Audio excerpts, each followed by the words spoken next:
Hi hello guys. இன்றைக்கி பார்த்தீங்கன்னா நம்ம கீர்த்தீஸ்வரன் அவர்களுடைய இயக்கத்தில் பிரதீப் ரங்கராஜன், மமிதா பாஜி அவர்களுடைய நடிப்பில் வெளிவந்திருக்க டியூட் படம் பற்றின ஒரு சிறு தொகுப்பை பார்க்கலாம் வாங்க. படத்தில் பார்த்தீங்கன்னா நம்ம ஹீரோவான பிரதீப் ரங்கராஜன் ஒரு வேலையில்லா ப்ளே பாயாக இருக்கார். தன்னுடைய முறை மாமனான அவர் மீது காதலை வந்து மமிதா பாஜின் காதலை வெளிப்படுத்த அதை அவர் ஏற்க மறுக்க இதனால் மன முடிந்த ஹீரோயின் பார்த்தீங்கன்னாக்கா வெளி மாநிலத்திற்கு மேற்படிப்பு படிக்க சொல்கிறாரு. சிறு வயதிலிருந்தே இருவரும் ஒன்றாக இருந்த அவர்கள் அவருடைய பிரிவை தாங்க முடியாமல் மறுபடியும் அவரிடம் காதலை சொல்ல இருவருக்கும் திருமணம் நிச்சயிக்கப்படுகிறது. திருமணமும் நடத்தப்படுகிறது.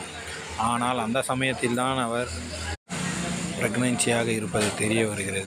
காதல் ஒருவரிடம், கல்யாணம் ஒருவரிடம் என படம் கலகலப்பாக நகர்கிறது. நம்முடைய கலாச்சாரத்துக்கு ஏற்ற வகையில் இல்லை என்றாலும் படம் கலகலவென்று நகர்கிறது. படத்துக்கு பக்கபலமாக இசை மெருகூட்டியிருக்கிறது. சரத்குமார் அவர்களுடைய நடிப்பும் சிறப்பாக உள்ளது. ஆனாலும் தியேட்டரில் கூட்டம் கலை